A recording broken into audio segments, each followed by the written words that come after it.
Welcome to the History Nerds United podcast. I'm your head nerd, Brendan. Thank you so much for being here. Today we have Dr. Dante Lauretta, the asteroid hunter. His book's amazing. It's about this cool science thing. They landed on an asteroid, people. I don't think I need to sell it any more than that. They landed on an asteroid and took some of the asteroid back to the Earth. I don't need to belabor the point here. Let's get right to it, especially my first question when I ask if an asteroid is going to kill us all. Let's do it. And here we are with author Dr. Dante Lauretta, the asteroid hunter, a scientist's journey to the dawn of our solar system.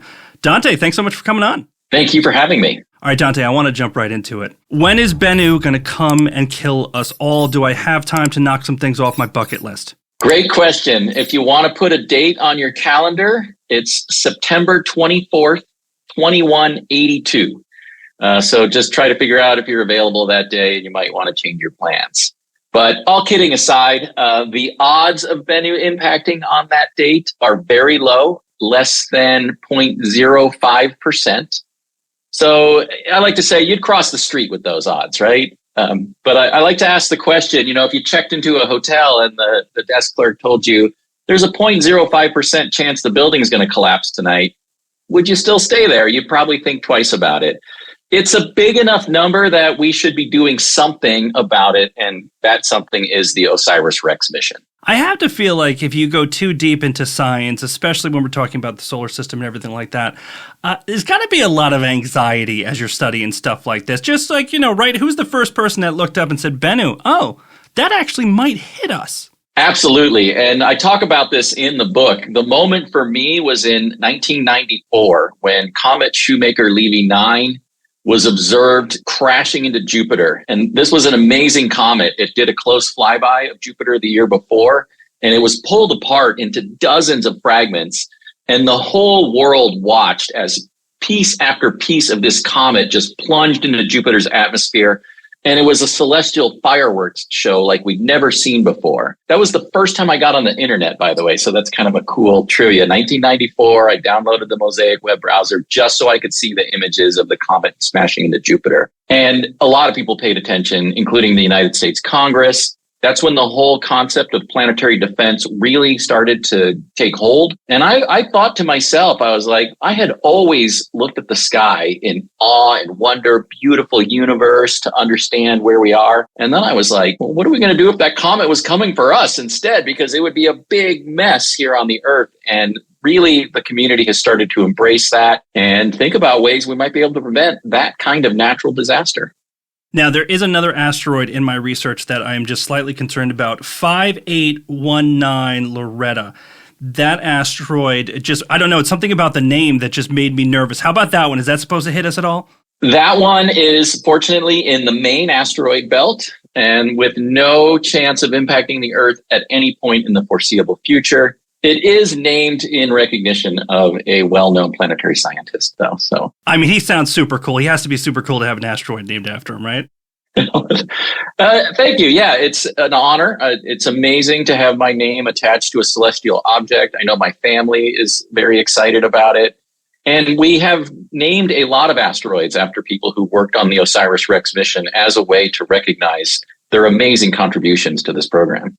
Now, the Asteroid Hunter, when you wrote this, it's some about the OSIRIS REx mission. It's also part memoir. Is that kind of what you wanted to do? You wanted to have part of it as a memoir for yourself, but mainly about the mission? Absolutely. I wanted to tell the story of how I got to be in charge of this amazing NASA mission, because it wasn't something I was expecting. It was opportunity and crises that kind of came along to put me into the position of leadership of OSIRIS REx. So part of it is that journey. How did I go from this, quite honestly, really naive kid who grew up in the middle of the Arizona desert with very little technology or access to books or anything I could learn I had to read in the school library, to becoming somebody at the forefront of human knowledge? I hope it gives people inspiration and recognition that there's a lot of great things to be done out there. And if you keep your eye open for the opportunities and you embrace them, you could be part of something amazing as well. I really like that part of it because you're pretty honest about, like, you're not somebody who's coming from, the son of 2 PhDs or something like that, that you really had to see what those opportunities were. But it was a lot of elbow grease on your part too, right? Is just making it happen. And I think the big thing would be being curious about this stuff, right? Being curious and really kind of fearless, because there's so many ways a program like this can go wrong. And you've got to be ready for that. And a lot of the book I go through some of the traumatic experiences being involved, even peripherally, with major spaceflight programs. Starting with my very first mission, I went to graduate school in 1993 to be part of the Mars Observer program. And that spacecraft was lost just a few short days before entering into orbit around the red planet. That really woke me up to how risky this business is and how much you have to kind of get ready for catastrophe. And I mean, honestly, it's underselling it. In the book, you talk about somebody coming out and basically falling apart in front of you and just saying, my career is ruined, right? Because this isn't something like, here's my project for a couple years. A lot of these projects become lifetime things, right? Yeah, just 1 month ago in February of 2024, I celebrated my 20-year anniversary on the OSIRIS REx program, going all the way back to that fateful afternoon when I got a phone call from my mentor and the original principal investigator for OSIRIS REx, Dr. Michael Drake, who was the director of the Lunar and Planetary Laboratory, where I'm a faculty member. And it was surreal. I mean, to get a phone call from a world-leading planetary scientist, your boss, and say, we're getting ready to bid an asteroid sample return to NASA, and I want you to lead the science program. It didn't even sound real. It sounded like magic when the opportunity was presented to me, but I agonized over it. But at the end, there was no way I could say no. I mean, life is an adventure. I talk about that in my book a lot, how I always was seeking adventure, seeking the wild experiences. And there's nothing more adventurous than going out into deep space and bringing an asteroid sample back to Earth. I have to ask it. I'm sure you're going to get asked it a billion times, but it's got to be done. Did you ever want to be an astronaut? Did you ever think, get me on an asteroid myself? I still want to be an astronaut. Absolutely. If you know somebody who wants to give me a ride into space, sign me up, although my family might have a different opinion about that. Absolutely. I wanted to go out as deep as you could go to experience the amazing universe, to be part of the forefront of exploration. And I was able to do that through the robotic exploration mission and kind of get a sense of what it would be like to be there. But I would love the opportunity to get into outer space and experience it firsthand.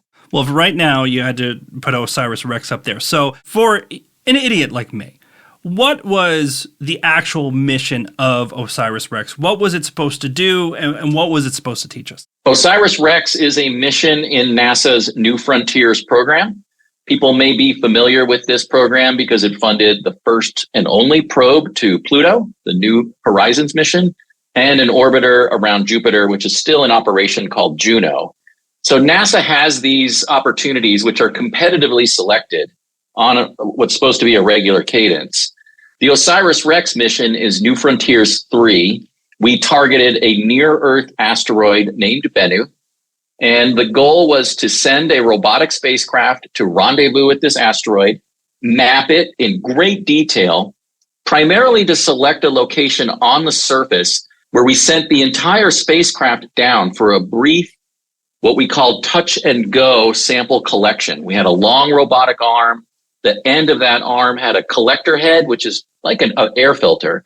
And we blew down high pressure gas like a leaf blower. And we just pushed rock and gravel into that filter, stowed that in a sample return capsule, which was delivered to the surface of the Earth on September 24th of 2023. It was a total of 7 years in flight because we launched in 2016. That's about how long it takes to get to a near-Earth asteroid, perform all of those operations, and bring that sample back to the Earth. We are now in the final stages of the mission, sample analysis. We've got those rocks in our laboratories, and we're unraveling some amazing secrets from the very dawn of our solar system. I just have to say to the listeners, I know we're not on video, but when Dante started talking about the actual analysis of the sample, you could see his face light up. I started my career as a laboratory geochemist. My PhD is in geochemistry.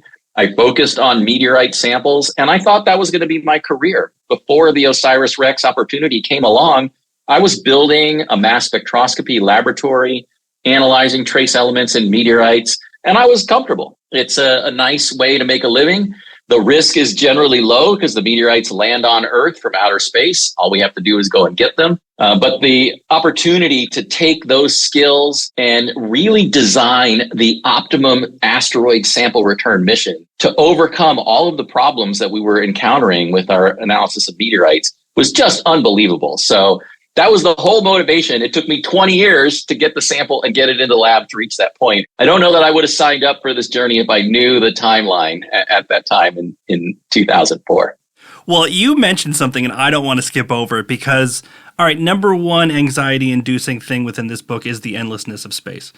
Very close second is the NASA bid process. I knew nothing about this. This is lots of people, including myself, we do a PowerPoint presentation. It's kind of like, I hope my boss likes it. You have to do something that's like a PowerPoint on steroids. You have to get everything perfect and hand it to NASA because, right, there isn't enough money and they're not just handing it to you, right? Like you got to go for it.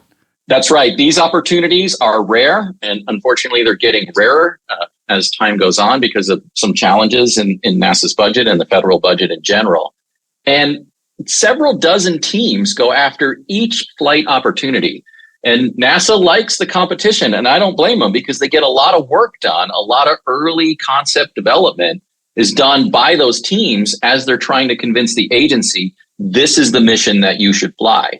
We have to overcome the science. It's got to be top-notch, high-priority science for the agency. The technical design has to be credible, and the cost and schedule have to be believable. We have to present our case to the agency that we know exactly how much money and how much time it's going to take to build the spacecraft and the science instruments and the rocket and the ground system to do all of the work we promised that we would do while maintaining the resource profile that we promised.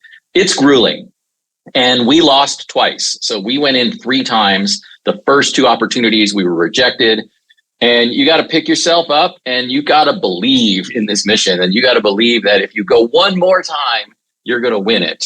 And sure enough, 3rd time was the charm for us, and we were selected in 2011. So the first 7 years of my journey were proposal, proposal, proposal. And this is one of those systems, too, where it's not like you can sit there and say, oh, we've checked all these boxes, we're good to go. Like this goes into a black box and you just hope that this time, this place, the money is there and you get picked, right? Absolutely. Yep. You are subject to not only the competition, but the whims of the United States Congress. They can decide, and sometimes they do at any point, to cancel a program because of budget constraints or because of other priorities, depending on who's in the White House and what the agency is being directed to do. You can also just have underestimated the technical challenge and run out of money and simply not have a spacecraft that's ready to go on its journey. And then you have to go. We never did this on OSIRIS REx. I want to say we came in within 2% of the budget that we generated in 2010. I'm incredibly proud of that because I focused a lot on the cost control.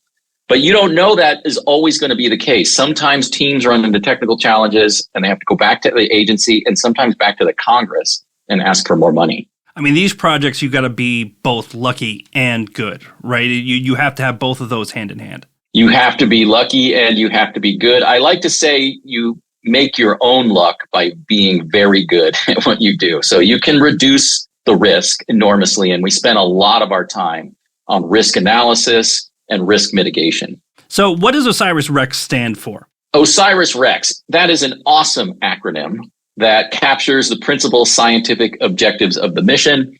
And as I like to say, it's entirely my fault.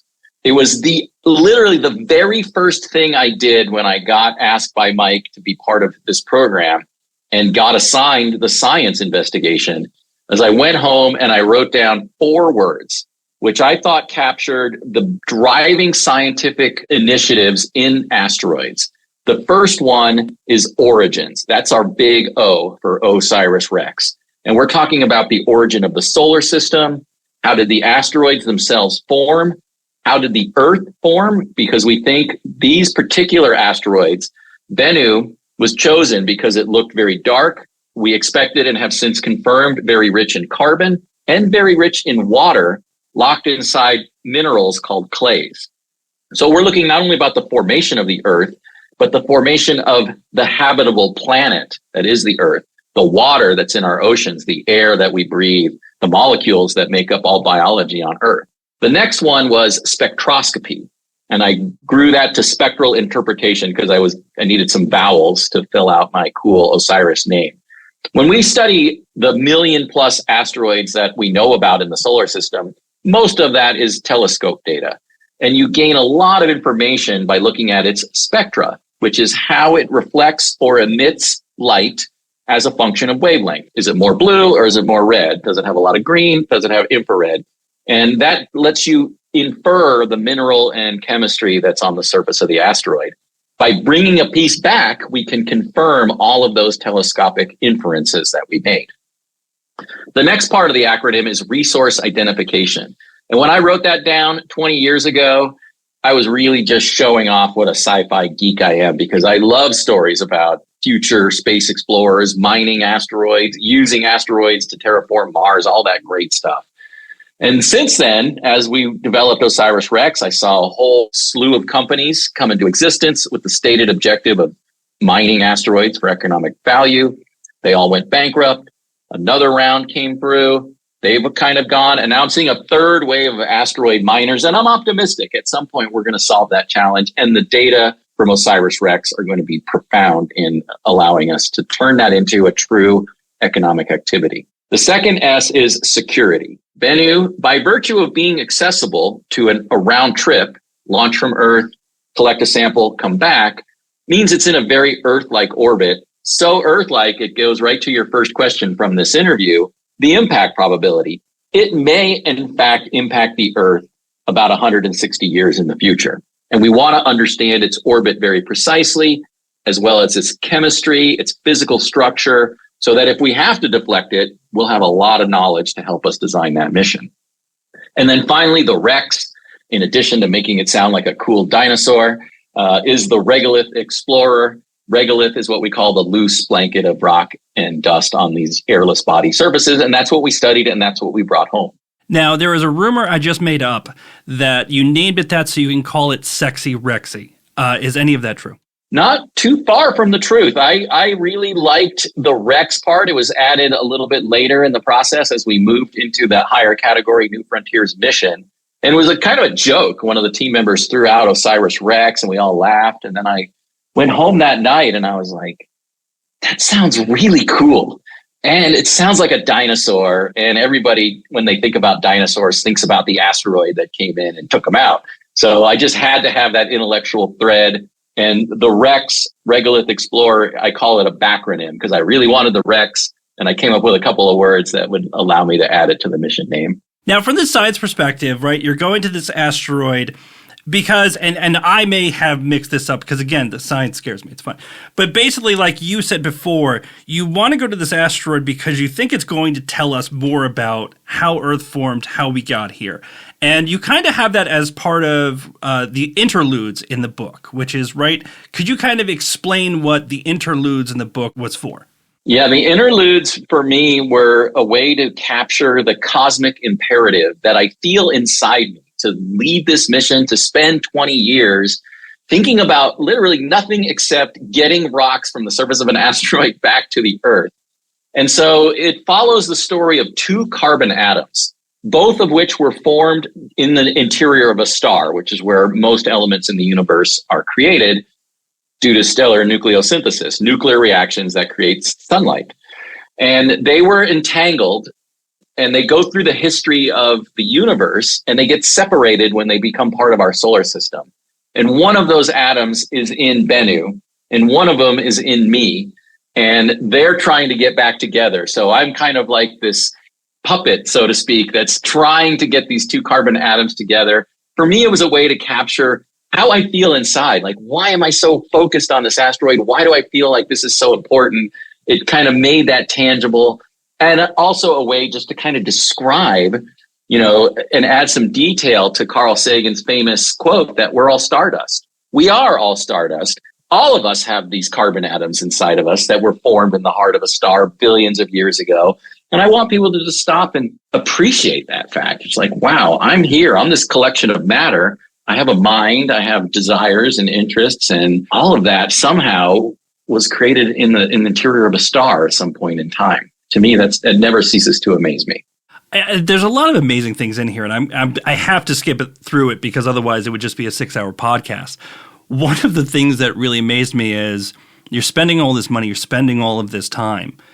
You didn't know what the actual surface of the asteroid was going to be like when you fired this thing off. You had some pretty good guesses, but it turns out you do all of this stuff and then you're almost near the asteroid and it turns out, oh, this is not going to be exactly like we thought it was going to be, was it? No, I thank you for the good guesses. I would say we had some guesses. It turned out they were wrong. And Bennu, I call it the trickster asteroid because it really challenged us.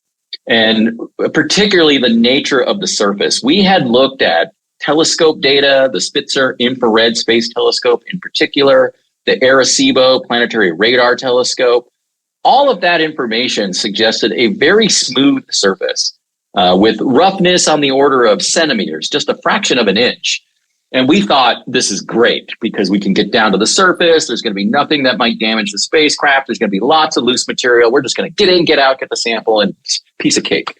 And, you have to sell it. We went going back to this competition. When we stood in front of NASA, we said, this is going to be easy. And sure enough, it wasn't. Bennu was rough and rugged and covered in giant boulders, bigger than buildings, bigger than anything we could see with the telescopes, even though we should have been able to see them. So that's interesting right away. It's like, whoa, we need to go back and think about how we analyze telescope data so we can do a better job identifying potential targets for these kinds of operations. But it also allowed us to really dig into the asteroid geology because the boulders are phenomenal. They're so different, they're variable, different sizes, different textures, different brightnesses. You can see this whole world revealed to you through the boulder geology. And so it was a stunning exploration. When I talk about some scenes in the book, we got 3D models of the asteroid. We were able to overlay these beautiful images. And I could zoom around in virtual reality and around the surface of the asteroid and feel like I was there and just marvel at what we were seeing. Fortunately, we have a very good spacecraft engineering team from our partners at Lockheed Martin, and they had to update the guidance system, write new software on the fly so that we could get into some really tight spaces and ultimately collect that sample successfully. I mean, that was the other aspect that I wanted to talk about is once you send up OSIRIS REx, it gets further and further away, which means you telling it what to do takes longer and longer. So in the middle of this, you had to create a program. So basically, it could think for itself when it was trying to land on this thing that you weren't positive about what it was going to look like. That's right. And not only were we not positive about what it was going to look like, but we really didn't understand what would happen when the spacecraft contacted the surface. We had models from concrete to fairy castle and trying to understand how the spacecraft could survive under this range of unknown conditions. So absolutely, we had to make the spacecraft smart. And we invented a system called natural feature tracking. And this was the first time such an autonomous guidance system was flown on a planetary exploration mission. And we had to map out wide swaths of the surface, the entire track that the spacecraft was going to fly over. And we had to build three-dimensional models of distinct features, including what we call a photometric model, which tells you how that surface is going to look depending on the angle of the sun versus the camera. Is it at noon? Is it dawn? Is it dusk? Where are you? It's going to look very different depending on those lighting conditions. As we got the spacecraft very close to the surface, we still had to build those features, but they were on the order of inches. We were building three-dimensional models of little inch-sized boulders or pebbles on the surface of the asteroid. And the spacecraft had all of that information in its memory and would take a picture and it would predict what the picture should look like from all of those models that we gave it and then correlate the two and decide, is it on track or off track, and maneuver to get it back down to the contact location. And even that wasn't good enough. We had to make a final decision right before contact. It was able to decide, is this going to be a safe landing or am I potentially going to strike a hazard? And if it decided it was going to strike a hazard, it could back away without touching the surface. We would destroy that site and have to go somewhere else on the asteroid, but the spacecraft would survive. And that's something else that really jumped out at me, and you just said it. You couldn't land in a site after you got close to it because from a science perspective, and this goes through your entire experiment, you can't do anything that might taint the sample, which means how it gets collected, how it gets stored. Nothing can happen that might contaminate it. Otherwise, game over, right? Might as well work on a meteorite at that point, right? So yeah, because you just contaminated it. And going back to that proposal era, 2004 to 2011, we identified keeping the sample pristine as one of the key engineering challenges of the entire program. And it rippled through everything. For example, we are really interested in amino acids, which are essential components of our proteins. All proteins on Earth are made out of amino acids. And they look like they come from these asteroids, and we really wanted to have a nice clean sample to see, are the biology molecules coming from outer space? As a result, they have nitrogen, which is a key component of nylon, which is a very common material. And we said, no nylon anywhere near the spacecraft ever, in the clean room when we're building it, at the launch site when we're processing it. And that drove the engineering techs crazy because we went into the laboratory and we identified 100 things that were made out of nylon. You got to get rid of these gloves, these coats, this tape, all of that has to go. And you got to go find something else that it can be made out of. It was a huge ask, but at the end of the day, it's the whole reason we flew the mission. Now, as the principal investigator, and listen, it's not a spoiler for everybody because we probably wouldn't be talking about this if everything went to hell. At what point, because I have to feel like if I'm in charge of this thing, I am not comfortable. I am not sleeping well until this thing is on Earth's surface, everything is packed away nicely and everything like that. Was there any particular point before it got back where you're like, I can breathe again? Or were you just stressed out all the way through? I got less stressed as certain key milestones were reached, like the rocket launching off the surface of the Earth. That's generally a low risk event, but it is a giant column of explosives. And as I talk about in the book, less than 1 week before we launched, a rocket on the next pad over, SpaceX, blew up and a giant pillar of black smoke was seen moving towards our vehicle. It was frightening. So getting off the Earth was a huge relief point, but never all of the tension. I always carried it. I didn't even realize how much tension I was carrying. Getting to the asteroid was a big deal. Collecting the sample was huge. I always thought that was the highest risk part of the mission. But after that, it was the return to the Earth and getting that capsule down. And there was a mission in 2004 that NASA flew called Genesis. That was also built by Lockheed Martin, our same partner. And that one had a parachute system that failed to deploy and the capsule crashed into the ground and shattered. And we watched that video over and over again and talked about, this is our worst case scenario. What are we going to do if the parachute doesn't open? And I'm like, I'm just going to cry. I don't know about you, but that's what I'm going to do. So it wasn't until that main chute was spotted, and it was late. It was a nail biter. They made me sweat it. But once that main chute opened and I knew that capsule was coming in for a soft landing, that's when I felt 20 years of pressure release. Now, how many people does it take to do something like this? I mean, we're talking about engineers, builders. How many people does it take to make this thing happen from beginning to end? Over the course of the program, people who were employed at some point full-time was almost 1,000. Directly on my team, on my roster, on my payroll. But that doesn't include all your subcontractors, all the people at NASA who support you, for example, at headquarters in the program office that are not paid by the mission. I estimate 10,000 people or so when you look at the rocket that was built, all of the components that we bought, all of the support like at the Deep Space Network that makes the antennas operate that we talk through. It is truly a collective effort of humanity to make something like this succeed. Somebody who's really important, you mentioned him before, but I wanted to give you the opportunity. The original principal investigator, Dr. Michael Drake. What do you want people to know about him? This is a hard one for me, so I apologize. But Mike was a visionary, right? He was a giant in the field of planetary science. I was intimidated by him enormously when I was young, especially when I interviewed for the job with him, hoping beyond hope to get employed by the University of Arizona, like a dream come true. But he was really approachable. And he, once we bonded, we became great friends. And he always thought about the future and the next generation. He always talked about that. And I'm a great example. He pulled me in. I was 25 years younger than he was. And so I was 30 and he was 55 when we started this program. And he always said, we got to think about the students, the people who are not students yet that, will be working on this mission when we're operating the spacecraft, and especially with that sample back on Earth. So I've taken his vision to heart. He worked hard. He did not ask anybody on the mission to work harder than he did. I'm sorry. I miss that guy a lot. I miss Mike a lot. I know he'd be so excited, so proud to see the samples that we brought home. And it's his dream. And a lot of what we do is in his honor. So I think about him all the time. I'm very grateful for the opportunities that he gave me and for the values that he instilled in this whole program. We're still seeing that today with the young people who are joining the team to start working on the samples. Now, I want to throw you just a complete curveball here, but I wanted to give you a chance to just completely science nerd out here. A lot of this is about how the Earth formed, how we got here, and all of that stuff. Now, granted, I'd have to make it magical so you wouldn't get hurt. Is there a particular time in the development of the Earth that you would love to go back and see?